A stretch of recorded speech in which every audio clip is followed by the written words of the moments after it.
Masya Allah, Waalaikumsalam. Lagi ngapain Ustaz? Wah, ini lagi biar imun kita sehat, ya. Nah, ini lagi nanam tanaman obat. Tanaman obat. Nah, ini salah satunya adalah jenis tanaman mint.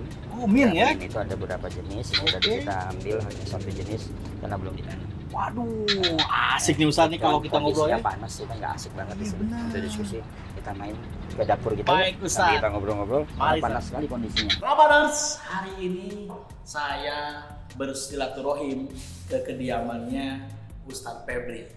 Siapa beliau? Beliau adalah sosok tokoh agama, tokoh herbal juga yang pastinya tentunya tidak PHP ya, dia tidak memberikan sesuatu yang bohong-bohong. Beliau ini terbukti yang sudah memberikan beberapa tipsnya yang sudah dicoba oleh Rabanus semua mungkin di rumah, sehingga teman-teman menjadi sehat dan tubuh menjadi kuat. Ustaz, Ya, tapi sebelum itu, Ustaz? jangan terlalu semangat. Waduh. Saya tuh pengen dapat pahala memuliakan tamu. Betul Pak Ya, Ustaz. nah, ini tadi kan kita nanam mint. Oh, ada mint ya, daun mint ya? Saya siapkan Oke. daun mint tadi Daun mint. dengan aneka bunga. Oke. Bunga apa nih Pak Ustaz? Ya, yang pasti bukan deposito. Bunga banget. Aduh. Nah, jadi Sedap. kita bisa. Nah, tapi memang Mhm. ya, ketika kondisi seperti ini, Oke. kita harus menghidupkan Mhm. apa yang ada di sekitar rumah kita. Betul. Ya, nanti sebelum kita bahas bagaimana Mhm. racikan terlalu ini, nah kita pengen memuliakan tamu dulu. Masya Allah. Rabanars, Silakan. saya sudah dijamu oleh Ustadz Febri dengan ramuan mint yang tadi ada di pekarangan rumahnya dengan bunga-bunga yang lainnya. Warnanya biru, sangat menarik ya. Saya coba bismillah. Aduh, hangat banget Ustaz. Iya, Masya Allah. Masya Allah hangat ya. Beda ya kalau ramuan herbal ini hangatnya nggak PHP. Dan tentunya Rabanars semuanya penasaran apa aja yang akan kita lakukan seharian ini ya. Mari Ustaz, Ya, kita ayo. langsung saja. Kita langsung. Assalamualaikum warahmatullahi wabarakatuh. Hai Rabanars, dimanapun Anda berada, sahabat Quranic Food yang berbahagia. Tentunya Anda hari ini lagi leson kalau bahasa Sundanya, bersantai, santuy bro. Nah, alhamdulillah bagi kalian yang masih menyimak tayangan ini ya, sekarang saya lagi berada di Kota Bogor, tepatnya di padepokannya Ustadz Febri. Waduh, padepokan Ustadz. Masya Allah, kesannya saya jadi orang tua nih, mau lihat ini padepokan. Nah, saya tidak sendirian hari ini, saya berada bersama dengan Ustadz Febri. Assalamualaikum Ustadz. Waalaikumsalam warahmatullahi wabarakatuh. Beda ya, kalau aura yang sering meminum Quranic Food itu berbeda. Oh, saya minuman di sachet ya. Jadi agak kurang fresh. Iya. Beliau ibadah kuat, minum minuman Quranic Foodnya kuat, nampaklah seperti beliau. Iya. Ustaz. Tapi bukan kulitnya loh. Baik Pak Ustadz, hari ini kita akan ngobrol Pak Iya. Ustadz seputar nggak jauh beda lah dengan Quranic Food. Nah, Quranic Food itu teman-teman adalah sebuah produk yang diminati oleh zaman kekinian, zaman kiwari. Duh, bahasa Sunda lagi nggak ngerti lagi ya sebenarnya. Tapi customer ataupun Rabaners yang berada di rumah, Quranic Food ini jenisnya ada beberapa jenis nih. Tentunya kita akan ngobrol bersama Ustadz Febri mengupas tuntas seputar Quranic Food, terutama madu.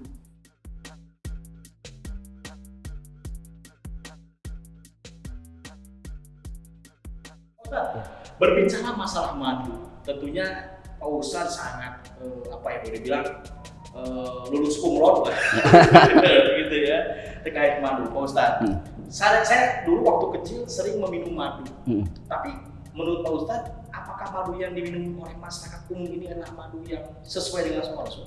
Ya, Tep.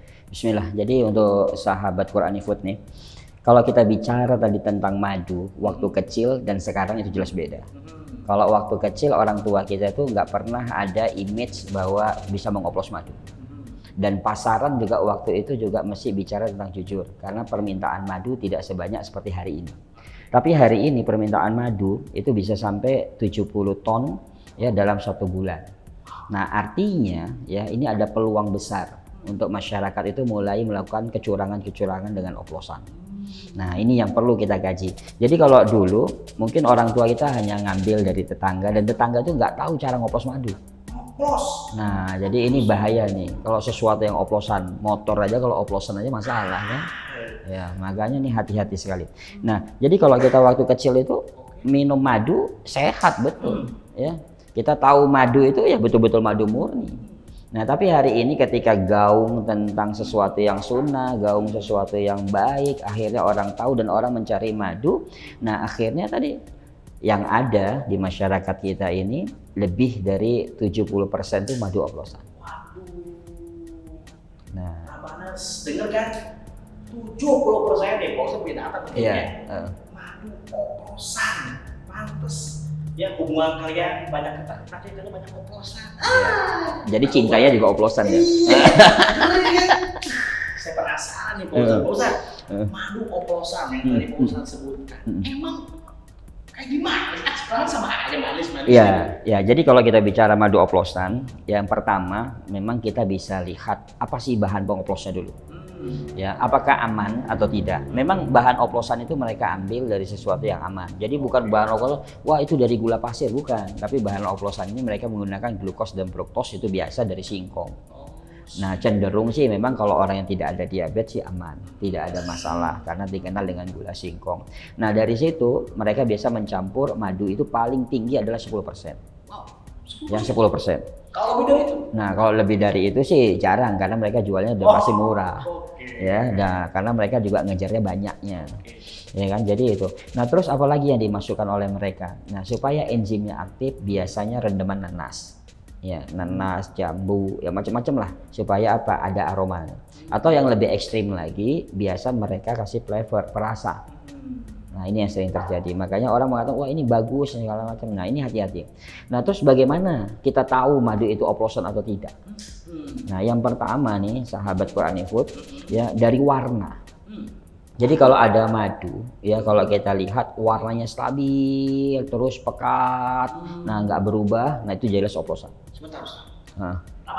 Saya punya 2 jenis madu. Yang konon katanya ini oplosan. Ini Ustaz. Ya.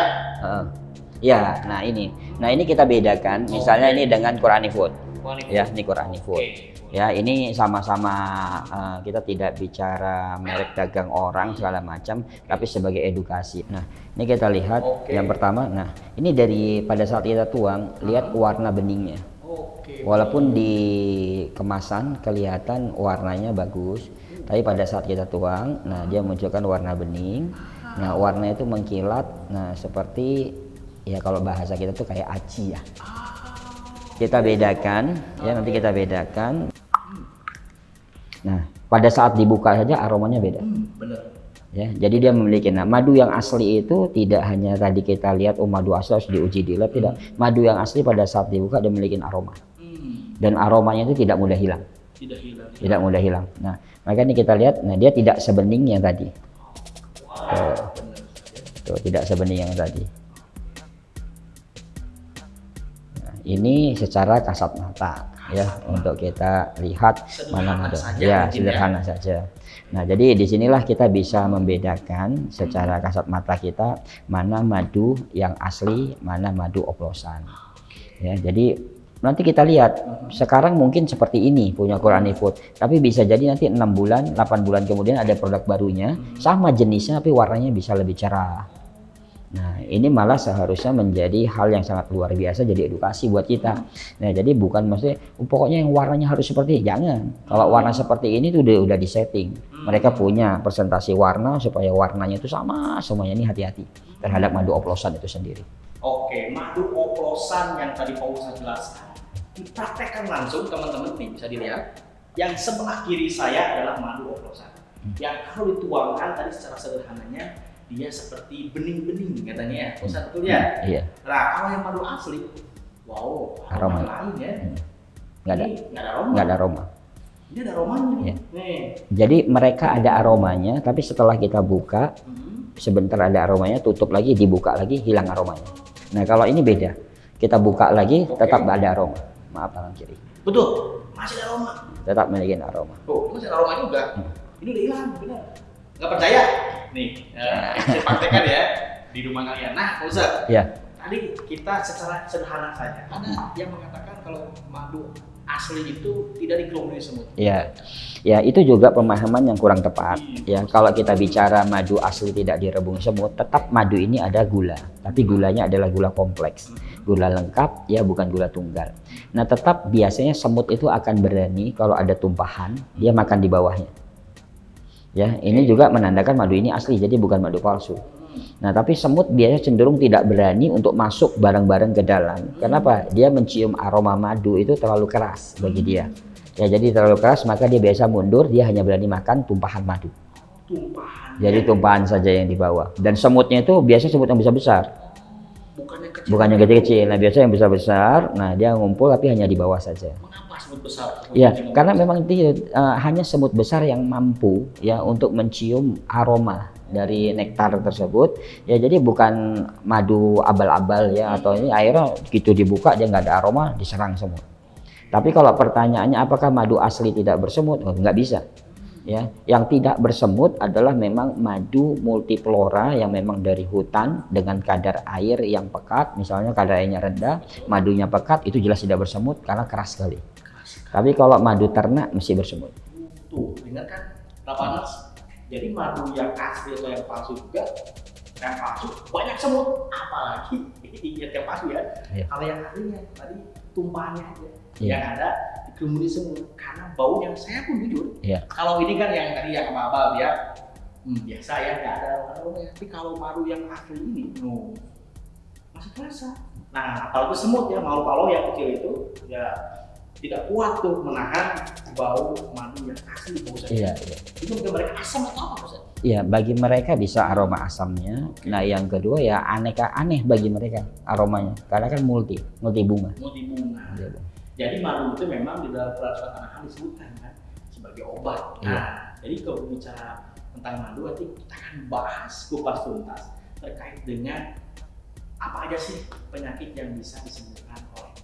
Oke, nah Ustaz, sebelum kita meracik nih, karena banyak banget sekarang nih barang-barang yang ada di dapur, bumbu-bumbu yang ada di dapur tentunya yang akan kita padu-padankan dengan madu. Nah, terus sebelum ke arah sana saya mau tanya sekali lagi Ustaz, madu ini ada jenisnya atau satu jenis? Iya, sebelum ke sana, ini saya melihat nih, karena di Qur'ani Food ini ada madu mengkristal nih. Nah, saya ambil ya. Jadi ini juga sering menjadi pertanyaan, mungkin kelewat tadi. Ya, apakah madu kristal itu atau membeku itu asli atau palsu? Ya, nah ini menandakan memang kadar air madu itu tinggi, jadi terjadi fermentasi. Nah, tapi pertanyaan kita adalah masalah kristalnya. Nah, ini kristal ya seperti gula pasir. Nah, ini bukan menandakan bahwa madu ini madu gula pasir. Ya, tapi ini adalah nektar. Karena dia adalah madu hutan, bisa jadi hutan yang tempat dia mengisap nektar itu ada sekitarnya madu karet, hutan karet. Jadi ada nektar karet. Nah, nektar karet itu biasa menghasilkan gula pasir. Kristal-kristal seperti gula pasir. Seperti ini. Ya, jadi dia mengkristalnya itu di atas, bukan di bawah. Ya, kalau misalnya gula pasir bisa jadi dia terjadi endapannya itu di bawah. Nah, karena berat jenisnya. Tapi kalau untuk nektar karet, dia mengkristalnya itu di atas. Nah, seperti ini. Ya, jadi bukan berarti setiap madu yang mengkristal itu, wah ini madu gula pasir, tidak. Ya, madu mengkristal itu bisa jadi madu asli, tapi karena nektarnya, karena kan lebah hutan liar itu tidak bisa dikontrol. Sebagaimana misalnya lebah yang ada di ternak, dia hanya terbang 500 meter atau 1 kilo. Nah, hutan liar jauh. Nah, jadi dia bisa makan beberapa tempat ya. Nah, di dalamnya mungkin ada masuk bunga karet. Nah, sehingga karakter karet itu selalu mengkristal seperti ini. Ya, itu jawabannya Rabanas. Kenapa di botol madu itu kalau didiamkan itu akan mengendap? Iya, betul. Ada faktor nektar. Ya, terutama bunga karet. Iya, bunga. Seperti itu. Ya. Lalu Pak Ustaz, satu lagi nih Pak Ustaz. Kalau madu asli itu dimasukkan ke kulkas itu, ke freezer itu beku. Iya. Tidak beku. Tidak beku, Ustaz ya? Iya, jadi. Betul. Ya. Jadi begini, Kalau madu yang memiliki kadar air yang tinggi, sekitar kadar air 26 sampai 29, pasti dia akan terjadi pengentalan, tapi tidak beku. Cuma terjadi pengentalan iya, karena yang menjadikan dia kental karena kadar airnya tinggi. Ya, tapi kalau madu yang misalnya memang kadar airnya sedikit rendah, di bawah 26 sekitar 24. Misalnya kita dapat nih madu hutan liar. Ya, dia kadar airnya 24. Nah, itu tidak akan terjadi pengentalan sebagaimana kadar air di 26 sampai 27 atau 29. Nah, jadi ini juga tidak fair ketika dikatakan bahwa madu Indonesia ini kok rata-rata beku berarti tidak asli. Nah, karena yang dites oleh teman-teman itu adalah madu-madu luar yang memiliki kadar air rendah. Nah, kalau kadar air rendah ya tidak ada masalah, pasti yang tidak jadi beku karena sudah kadar air rendah. Yang menjadikan beku atau mengkristal itu atau mengental itu adalah kadar airnya. Jadi tidak bisa menjadikan satu standar. Ya memang ada beberapa di Indonesia yang memiliki kadar air 24. Ya, nah itu insya Allah tidak akan membeku atau mengental. Tapi hanya sedikit karena memang hutan Indonesia tropis yang notabene curah hujan tinggi. Berpengaruh juga Ustaz ya? Iya pengaruh, karena ketika kita panen curah hujan tinggi yang terjadi dua, perubahan warna menjadi cerah dan air tinggi. Jadi sampai 29. Nah, sedangkan di Timur Tengah hanya 14-16% kadar airnya. Jauh sekali. Oke, berarti itu Ramadan. Jadi teman-teman di rumah tentunya tadi sudah mulai mendalam di pembahasan kita terkait madu, dan tadi dibahas juga nih seputar tadi mitos-mitos yang ada di masyarakat kita terkait dengan madu ya. Mas kulkas kalau yang asli tidak beku, kalau yang palsu beku. Nah, tergantung dari kadar airnya ya teman-teman semuanya. Dan baik Rabanan, terima kasih banyak. Mudah-mudahan Rabanan yang mendapatkan manfaat dari tayangan ini, dan doakan semoga bangsa Indonesia menjadi sehat, kuat, ya, jaga imun, jaga iman supaya aman dan amin tentunya. Ayo kawan, assalamualaikum warahmatullahi wabarakatuh.